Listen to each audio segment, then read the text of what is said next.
मेरा आज यहाँ पर लाइव करने का मकसद एक ये है कि हम कब तक मराठवाड़ा के ऊपर अन्याय सहते रहेंगे। मैंने पिछले बार जब एक पत्रकार परिषद लिया था तो उसमें ये बात बताया था कि औरंगाबाद को एक स्पोर्ट्स यूनिवर्सिटी सैंक्शन की गई थी और ये स्पोर्ट्स यूनिवर्सिटी जो है ये तकरीबन 150 एकड़ के ऊपर बनाई जाने वाली थी। आप सोच सकते हैं कि कितना बड़ा प्रोजेक्ट ये रहा होता। और इसके लिए तो मीटिंग के अंदर चर्चा हुई थी लेकिन हम मेरे कान के ऊपर ये बात आई थी कि इसको यहाँ से हटाने की कोशिशें तेज़ हो गई है। तो मैंने मीटिंग के अंदर जब ये मुद्दा पेश किया था तो मुझे ये आश्वासन दिया गया था, बल्कि ये कहा गया था कि 150 में से 135 एकड़ जगह जो है वो हमने ऑलरेडी फाइनल कर लिए है और बाकी 15 एकड़ भी हमको मिल जाएगी और ये स्पोर्ट्स यूनिवर्सिटी यहीं रहेगी करके। उस वक्त कुछ लोक प्रतिनिधियों ने मुझसे ये कहा था कि इतना क्यों नाराज हो रहे हैं, हम एक और स्पोर्ट्स यूनिवर्सिटी औरंगाबाद के लिए लेके आ जाएंगे करके।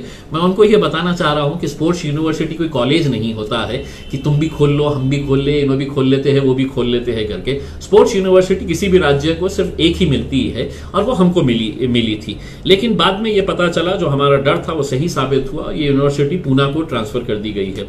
पूना के अंदर ऑलरेडी एक डेवलप्ड सिटी है। पूना के अंदर स्पोर्ट्स इंफ्रास्ट्रक्चर बालेवाड़ी के अंदर बहुत बेहतरीन बनाया गया है। करोड़ों रुपये कॉमनवेल्थ गेम्स के टाइम के ऊपर वहां पर खर्च किए गए हैं। औरंगाबाद और मराठवाड़ा के अंदर ऐसी कोई बहुत बड़ी स्पोर्टिंग फैसिलिटी यहाँ पर मौजूद नहीं है और अगर स्पोर्ट्स यूनिवर्सिटी आती तो यकीनन मराठवाड़ा के बच्चों को इसका भरपूर फायदा होता। किसके बोलने के ऊपर और किसकी दादागिरी के ऊपर यहाँ से ये स्पोर्ट्स यूनिवर्सिटी चली गई है और यहाँ के जो लोक प्रतिनिधि है या सरकार में बैठे हुए वो नेता जो मराठवाड़ा से ताल्लुक रखते हैं या मराठवाड़ा का इस्तेमाल सिर्फ चुनाव के वक्त में करते हैं, यहाँ पर आकर धार्मिक भावनाओं के साथ खेलने का काम करते हैं, जाति पाति का राजकारण करने का काम करते हैं, औरंगाबाद शहर के नाम को बदलने की राजनीति करते हैं, उन तमाम से मैं ये सवाल करना चाहूंगा, आपने मराठवाड़ा को दिया क्या है, औरंगाबाद को दिया क्या है? मैं आपको खुली चुनौती दे रहा हूं, आप मुझे बताइएगा कि आपने औरंगाबाद के लिए क्या क्या दिए हैं। और मैं सिर्फ किसी एक राजनीतिक पार्टी के बारे में बात नहीं कर रहा, अभी तो मतलब कांग्रेस, राष्ट्रवादी कांग्रेस और शिवसेना ये तीनों सत्ता के अंदर है, उनके भी नेता यहां पर है। उनकी भी जिम्मेदारी है कि पहले अपनी पार्टी के तलवे चाटने से बेहतर यह है कि अपने शहर, अपने जिले के बारे में सोचिए, जिस तरह से पश्चिम महाराष्ट्र और विदर्भा के नेता सोचते हैं इसमें। लेकिन हमारे पास तो हम इसके पीछे क्यों जाएंगे, मैं उसके पीछे क्यों जाऊंगा, इसकी राजनीति पार्टी अलग, ये राजनीति का मुद्दा नहीं है। ये हमारे जिले के नौजवानों के भविष्य से ताल्लुक रखने वाला मुद्दा है, हमारे बच्चों के भविष्य से ताल्लुक रखने वाला मुद्दा है और इसमें हम सबको एक साथ मिलकर आने की जरूरत है। अब सवाल ये पैदा होता है कि यूनिवर्सिटी गई कैसा है, किसके बोलने के ऊपर गई, इसको कोई ना कोई तो जवाब देना हमको चाहिए ना, या हम खामोश बैठ जाए। इससे पहले भी ऐसा हुआ है कि 2014 से 2019 के बीच जब मैं विधानसभा के अंदर था तो उस विधानसभा के अंदर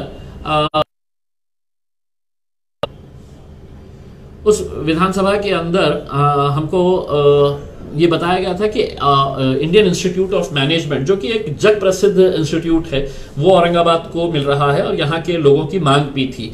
फिर उसके बाद एम्स के बारे में चर्चा हुई कि एम्स औरंगाबाद को आएगा करके, all India institute of medical sciences. पता चला कि उस वक्त के देवेंद्र फडणवीस साहब भारतीय जनता पार्टी के और शिवसेना की सरकार थी, ये दोनों ने मिलकर उसको नागपुर ट्रांसफर करवा दिए और उस वक्त भी हमारे जो नेता थे वो खामोश बैठे रहे। मैं चीखता रहा असेंबली के अंदर और मेरे भाषण भी है। उस वक्त मुझे देवेंद्र फडणवीस साहब ने अपने भाषण के अंदर ये कहा कि हम इसके बदले में औरंगाबाद को international institute of architecture and planning देते हैं। मैंने खड़े रहकर institute of architecture and planning आप नागपुर को लेकर चले जाइए, हमारे को इंडियन इंस्टीट्यूट ऑफ मैनेजमेंट आप हमारे को दे दीजिएगा करके। लेकिन उस वक्त भी हमारी 2 प्रतिष्ठित संस्थाएं जो है वो यहाँ से हटा दी गई और हम लोग खामोश तमाशाई बनकर देखते रहे। और अब जब ये स्पोर्ट्स यूनिवर्सिटी मिली तो उसको भी धीरे से यहाँ से खिसका लिया गया है और कोई इसके बारे में बोलने के लिए तैयार नहीं है। मैं लोगों से ये कहना चाहता हूँ, ये कोई राजनीति का मुद्दा नहीं है कि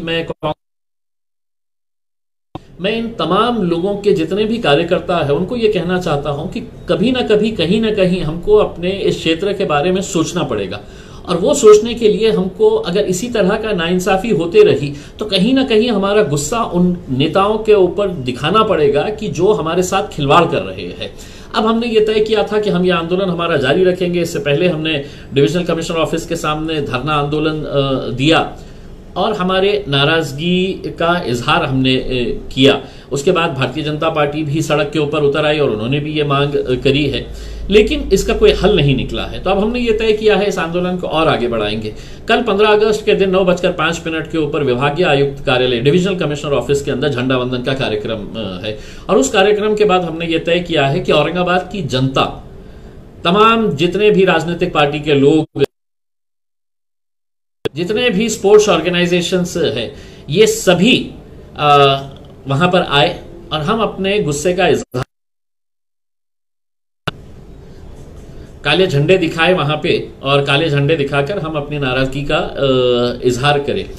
मेरे ऊपर बहुत प्रेशर डाला जा रहा है कि आप ये आंदोलन मत करिएगा करके। मैं पुलिस को साफ ये कहना चाहता हूं, लोकतंत्र के अंदर ये सभी को अधिकार दिया गया है, और अगर 15 अगस्त के दिन अगर हम ये नहीं करेंगे तो कौन से दिन करेंगे? इस दिन तो हम देश आज़ाद हुआ था, और मराठवाड़ा के साथ इस तरह का जो अन्याय हो रहा है उसके खिलाफ आवाज उठाने के लिए मैं समझता हूं इससे अच्छा कोई दिन हो नहीं सकता है। तो मैं तमाम जनता से अनुरोध करूंगा कि कल सुबह वहां पर आए डिविजनल कमिश्नर ऑफिस के साथ। मैं भी वहां पर आप लोगों के साथ में रहूंगा, और हम अपनी नाराजगी का इजहार हमारे पालक मंत्री सुभाष देसाई के सामने करेंगे, और उनसे ये सवाल करेंगे कि आखिर किसके बोलने के ऊपर और क्यों यहाँ से एक स्पोर्ट्स यूनिवर्सिटी, जो हमारे मराठवाड़ा के विकास के अंदर एक बहुत बड़ा योगदान रहता था, वो यहाँ से क्यों आखिर हटाई गई है। ये यूनिवर्सिटी दोबारा हम वापस औरंगाबाद को मिलने के लिए ये मांग करेंगे। तो मैं उम्मीद करता हूँ कि आप आएंगे, थोड़ा वक्त निकालिए लेकिन ज़रूर आइएगा, क्योंकि यह आपके बच्चों के भविष्य से ताल्लुक़ रखने वाला मुद्दा है। बहुत बहुत शुक्रिया।